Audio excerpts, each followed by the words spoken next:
Hello, Stansell team. Welcome to the next episode of the Stansell Blueprint. I am joined today by a very special guest who really needs no introduction, Mr. Neil Pemberton. And he is here today to talk all about time management and scheduling, something that he's really passionate about, really good at, and has already helped many people on the Stansell team get better at. And we're just going to dive right into that conversation. So, thanks for having me. today we're going to be talking about something that we all struggle with to some extent, and that is time management and scheduling, and something that Neil is really, really good at, and he's had the opportunity to share, practical tools and tips to just prioritize the right things and schedule time more effectively with some of the other positions like area supervisors and the project coordinators got theirs. So we're bringing this to the entire organization today and super excited to share all of this with you guys. So Neil, let's start with you just sharing a little bit about your story and how you got good, I guess, at scheduling and time management. So everyone at one time or another will have issues with time management. We have workloads that ebb and flow depending on what's going on, and personal life stuff that ebbs and flows depending on what's going on, and we don't necessarily have total control over it. I, however, am the kind of person who likes to try to have total control over it. So I spent a lot of time trying to learn how I could do that, how I could structure what I do to have a work-life balance. And I was able to learn that there were certain things that actually gave me a sense of satisfaction around time management, even if I didn't have total control, because we either have bosses telling us what needs to be done, we have friends that have things that we have obligations to, and of course family.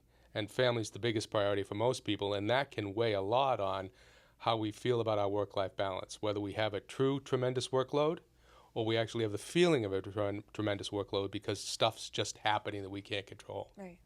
Yeah, I mean, we're trying to balance what goes on at home versus all the things that we have to do at work, and kind of separating the two, but also prioritizing your well-being and your family and all of that. Did something happen in your life that was like, I need to focus on this? Yeah, when I was in my previous career with McDonald's, there were times where the workload would become almost untenable. It was to the point where it was actually making me ill, physically ill, because I was trying to juggle too many balls, trying to meet too many commitments, trying to serve too many bosses. And I had to make a decision that I was going to find a way to manage the time, or I was going to have to cut back on something that was important to me. And so I started doing some research on what were the reasons that I felt like I was under this tremendous time stress, and made some decisions around those reasons to adjust some of my behaviors. And I didn't go to any classes or any of those like 7 habits type things. It was more of a learning what pushed my sense of stress around time and workload, and is there activities that I can do that can help me have better control over that work-life balance. So when you look at your calendar now, what do you put on there first? What are things that we should be prioritizing? That's a great question. So I challenged the coordinators when I spoke to them about this, and one of the things that we forget is, as much as we love the Stansell family and we work well together, when it's all said and done, who we truly work for is ourselves. We're employed by Stansell, we're part of the Stansell team, that's great. That doesn't need to change. But making sure that we are the priority in our lives will tremendously help with the work-life balance. So as it comes to putting your schedule together, the first thing you need to do is put yourself first. So when you take a look at your schedule, whether it's a 3-week look ahead for the superintendents, or whether it's planning out a project schedule for PMs, or somebody in the office staff, or whatever, start your schedule with what is important to you. Those commitments you need to make, that ballet recital that your daughter's going to have, or a weekend event that you need to go to like a wedding, or something that just makes you happy or fulfilled. Put that on there first. Now, I'm not naive. There's going to be times where stuff gets canceled and you have to change in the last minute. But if you don't start there, it's likely not to happen, and ultimately you'll resent missing things that are important to you, and you'll blame the job, or you'll blame the workload, or you blame yourself, which is the worst thing you can do. So starting with personal items is where you need to begin. Yeah, absolutely. And then after the personal items, what would you say the next thing that people should put on their calendars would be? So the next thing is things that you have to do in that time period that you're looking at. So if it's that week and you have a meeting or a commitment or an obligation, a bid that's due, or a pre-con that needs to be done, or a starting of a particular item in the field, those need to go in. And you block those in, you kind of lock those in, even though everything can change, and build from there. So you get your personal, then you got your work have-tos, and then you move on to your work need tos. And those are things that aren't in that time period, but are going to come up sooner or later, and it's best to plan for them so that you're ready for them when they become have tos. For sure. So then would the next piece of it just be kind of fill in the rest, like Yes. all your other tasks? And that other task is where we often make our second biggest mistake. The first biggest mistake is not putting in personal time. The second biggest mistake is forgetting that a lot of what we do is not mandated, but it's important. So whether it's emails that need to be read, or plans that need to be read if you're in the field, or calling subcontractors for a coordinator, a PM, or a superintendent, all of these tasks that take up a ton of time, but we just kind of think we'll just find time to get it done, and that's not going to work. Right. So the rule of thumb that I learned is anything that's more than 15 minutes, if you don't schedule it, either it won't happen or it'll get in the way of something that needs to happen. Yeah. So I teach people all the time, for something as simple as emails, put that on your calendar. In fact, it's a great way to approach a Monday morning and a Friday afternoon. Start with some time to get into email, and we can get into details on what that means, and end your day or your week with time to look at email, because email can be all-consuming, and if you don't put time in there, it'll eat your schedule alive. Absolutely. It sounds like great tips to you to be just organized and make sure you're not forgetting to do things. Correct. Yeah. Yes, it's important to stay organized, not just because of the time management, but because of the internal satisfaction you get when you're able to stay organized. There is actually an endorphin effect. When you cross something off of your to-do list, you get a little burst of feeling good. And it can be sacrificial, right? You just cross it off and move it on. Or it can be ceremonial, where I'm glad I'm done, and you take a piece of paper and you throw it away. Breaking that thing off of your list will have a huge impact on you, not just in workload, but psychologically as well. Oh, yeah, absolutely. It's a great feeling. I will write down, wake up. Yes. And that's okay. It's just something simple. Yeah, for sure. So let's talk about email then.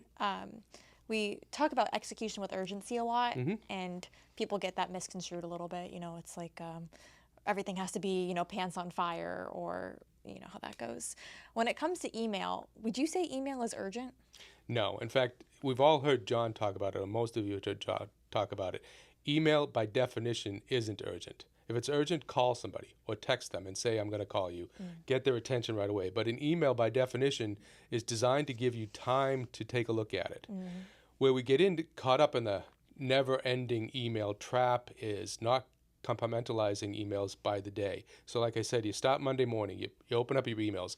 Most of us open up the laptop or open up the iPad if we're on a job site, and we start right into that list of emails.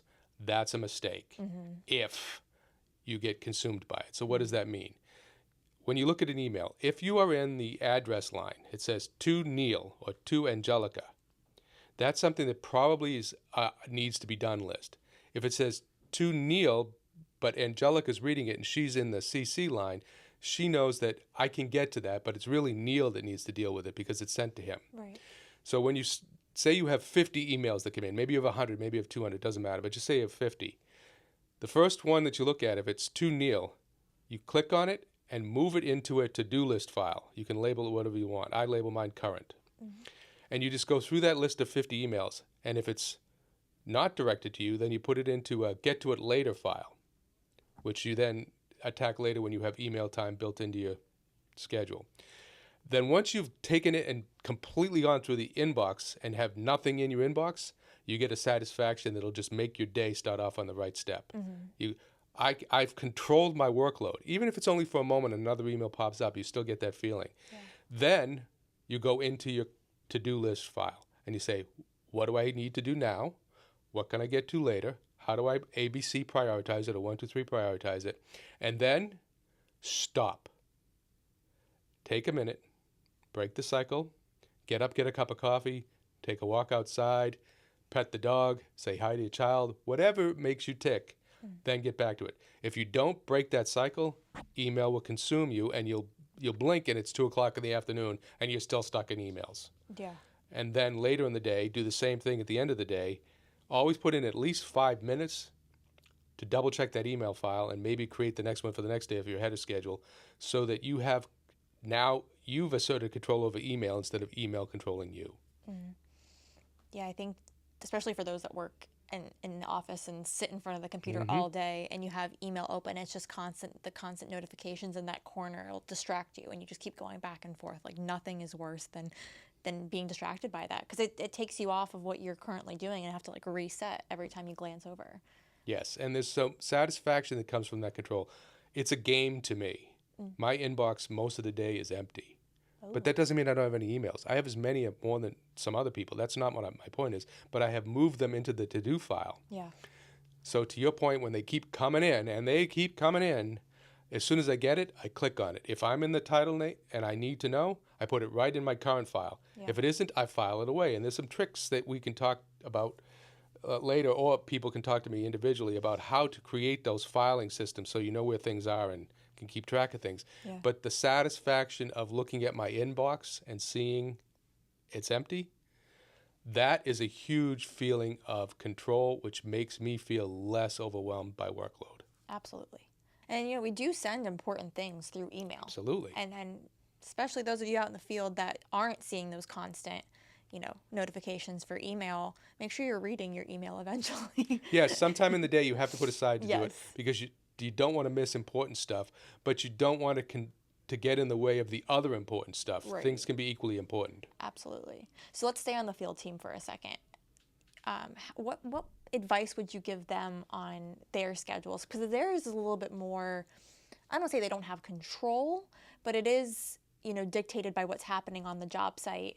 And, we have the 3-week look aheads. Is that something they should be utilizing to control their time a little bit more? For those that want to get home, but they feel like they can't, what advice would you give them? Yeah, absolutely. The first thing I would do if I were putting together my own 3-week look ahead is I would put in it things that I needed to do, my weekend home.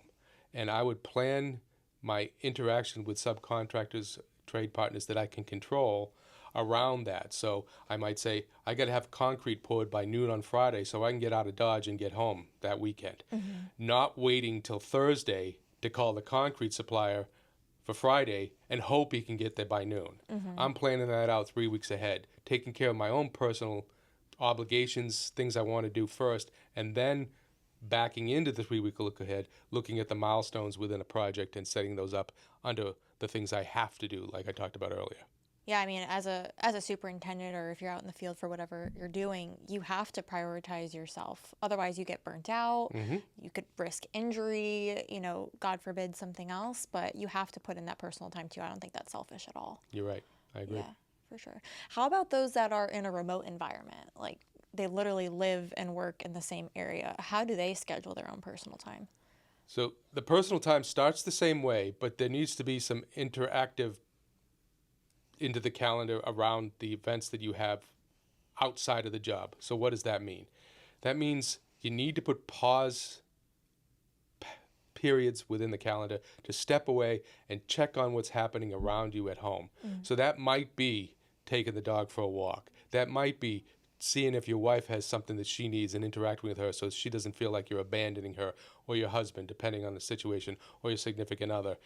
My point is that just because you close the door to your office doesn't mean you close the door to your life. You still have to make time for that.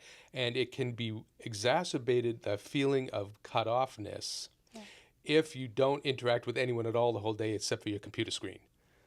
You need to put those in. So one of the things I do is I will, when I'm done with a significantly complicated process or project, I'll pop on YouTube for 5 minutes and watch a stupid Beam video. Well, yeah, but Neil, you're getting paid. Yeah, but it doesn't matter, because at 8 o'clock that night when I get a phone call, it all balances out, work-life balance. But those 5 minutes of disengaging my brain changes my stress mode. And then sometimes it'll be like, I'll just pop out, I'll check in, and my wife, who isn't working, I'll say, everything good? Yep. Do you need anything? No? Okay, I'm going back in. And that allows me to create a sense of work-life balance with her, like, well, you're home, but you're still abandoning me syndrome that makes you feel resentful towards the job. And it also makes you feel like you're overwhelmed with workload because you become almost sucked into a room with the door closed and you're not controlling your time planning. Yeah, 100%. I mean, I would argue that you're probably more productive by taking more breaks than you would be if you're just I find I am. Yeah.